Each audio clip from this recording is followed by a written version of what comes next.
Hello everyone, and welcome back to another review. Before I get started this time, I'd like to give a big thanks to Armand, who has again sought to lend me a headphone for my honest opinion, and thus supporting my YouTube channel and written review portfolio.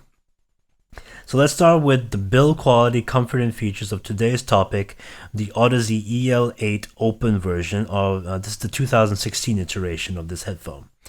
So aesthetically, I have to admit that the EL-8 Open is probably the most stylish headphone to date.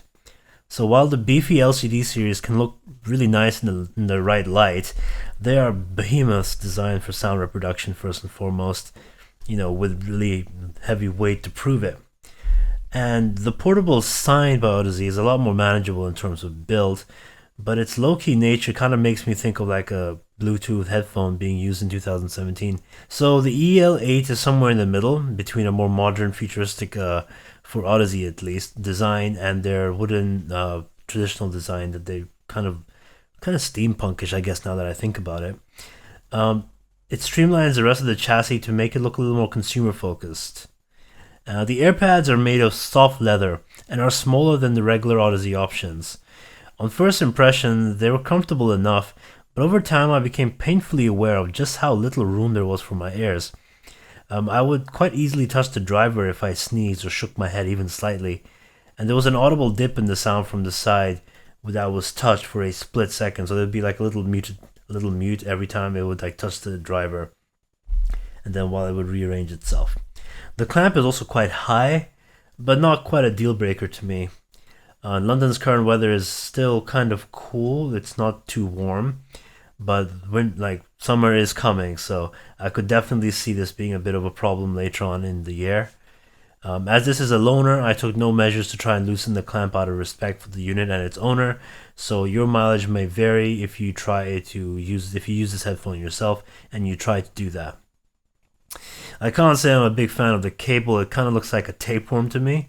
The connectors look more suitable to be connecting to a hard drive and a motherboard than a cable to a headphone. I've never seen these connectors before, in fact, but I do understand why they wanted to change the connectors in the first place, because the 4-pin XLR Audeze connectors that I'm so used to would have been just too thick for this more stylish headphone. But the connectors are, they do their job. They don't fall out quite so easily. They're not, they stay in place quite well. They just look a little weird to me, but I know that's a very subjective opinion. So one big thing though, in an upgrade over the LCD2, the top of the EL-8 has a floating pad that helps with the weight distribution of this headphone. The surface area of the pad is quite small, however, and overall I would say this is a very sturdy and well-built headphone, but it has the weight to go along with that, so don't expect this to be very light. In fact, this is 460 grams. And even though it's only slightly more in weight than the Focal Hilaire, I do feel the weight of this more. So let's move on to the sound quality. So I learned a long time ago that an open air headphone doesn't necessarily mean that the soundstage will be wide and expansive. Examples of this include anything from the HiFiMan HE400i, the Sennheiser HC600 series, to the Focal Utopia even. But I was still very surprised with just how narrow the EL-8 Open felt. An intimate soundstage in an open headphone, it doesn't bother me so much usually if there's a depth to the imaging, but I feel like the EL-8 faltered in this in some respects. The instruments are very up close and personal and have a kind of boxed-in effect to them, so it didn't feel like so much like a 3D image. The bass in the EL-8, while present, was quite muted, which wasn't what I was expecting actually. Because I wouldn't call the LCD2, the 2016 version, an especially bassy headphone, but it had some nice body to the low end that had some pleasing texture as well. What the EL-8 has instead is a kind of sense of the bass existing, but it is very imprecise in nature and borders on kind of being overly rounded and smooth instead of texture. I really hear this when I'm listening to stuff like bass guitar work, where it doesn't sound like crisp as I really prefer it to sound like. Even the LCD2 used to make it sound very lifelike, whereas on the EL-8 it kind of just sounds like a studio bass, maybe even a MIDI bass instead of an actual bass guitar, and kick drums of course lack a lot of impact to them. This is quite indicative of the sound of the EL-8 overall actually. it doesn't have much punch or slam to it, and dynamics are quite muted. So again, while the LCD2 is a laid-back headphone, it does not feel too lacking in resolve or accuracy of the impact. Sure, they're softer than what they would be on other headphones and speaker systems that emphasize this, such as the Focal or the ZMF Atticus, but the EL-8, by comparison, hits like a pillow. The lower mid-range of the EL-8 is actually quite well represented, and the tonality of several instrument tracks, such as acoustic guitar strumming and stuff, and male vocals, are quite well served. Listen to the original acoustic version of Simon and Garfunkel's The Sound of Silence confirmed this to me, with both voices gliding, really nicely through the mix and with a lot of body to them, very lifelike sound. The lower mid emphasis is also not overwhelming, and I haven't really come across a recording which I feel feels bogged down due to any sense of, bass to lower mid-range bleed. But on the subject of tonality, the EL-8 did quite well with some classic rock genres that I felt were a bit too problematic on some Bloomier headphones, with even the Beatles' oldest recordings sounding quite clear and with the correct amount of weight behind the vocals and instruments. The mid-range itself, the area where this headphone is focused overall, primarily to my ears, is also quite well done. So to the headphone's credit, instrument separation is decent in its narrow soundstage, with problematic overlap being avoided in most genres of music. The mid-range definitely has the warm tilt of the lower mid-range, with the upper mid-range feeling really dipped in comparison, for which female vocals and stringed instruments may suffer. So there's a distinct lack of air in this headphone, just so you know. In fact, there is a veil around the sound of this headphone that I'm not a fan of, and I can't just blame a rolled off treble and be done with it, as it seems to go beyond that.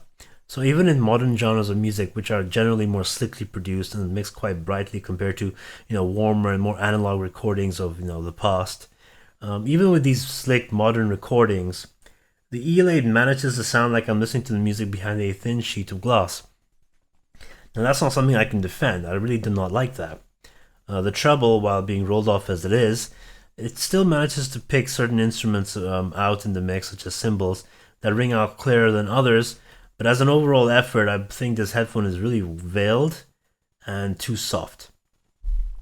So once again, comparing to the LCD2, so the LCD2 was also quite laid back and a soft effort by Audeze, but it had more of a hi-fi sound to it than the EL-8.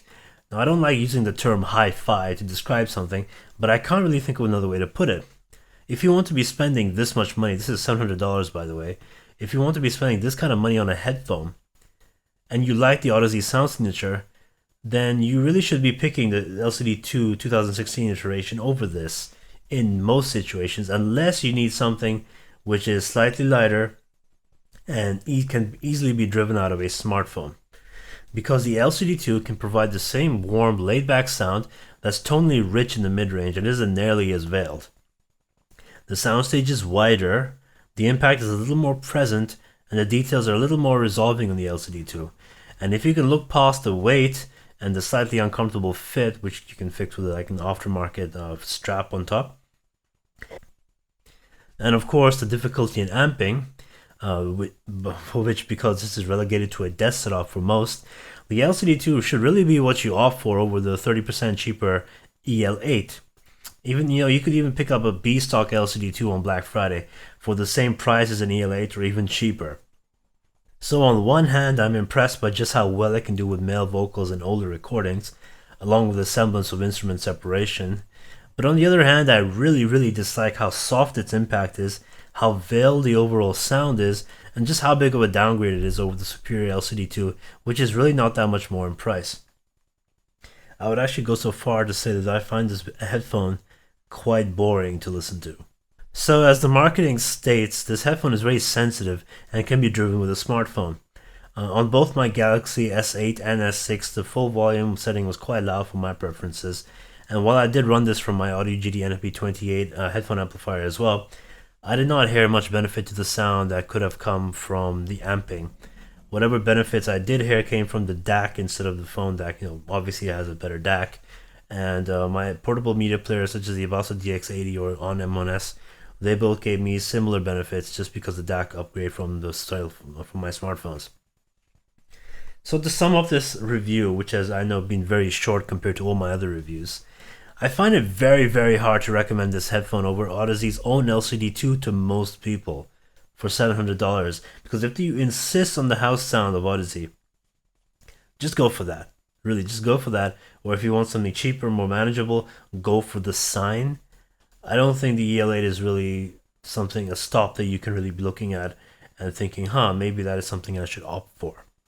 Because while the LCD series is heavier and harder to drive, it is a far superior headphone to the EL-8 on a purely sound quality basis, and that matters to me more than anything else in this hobby. So once again, a big thank you to Armand for sending me his Audeze EL-8 for review. And I know I've criticized it a lot, but these are really how I feel, dude. And yeah, that's all I have to say, and I will see you all in the next review. Cheers.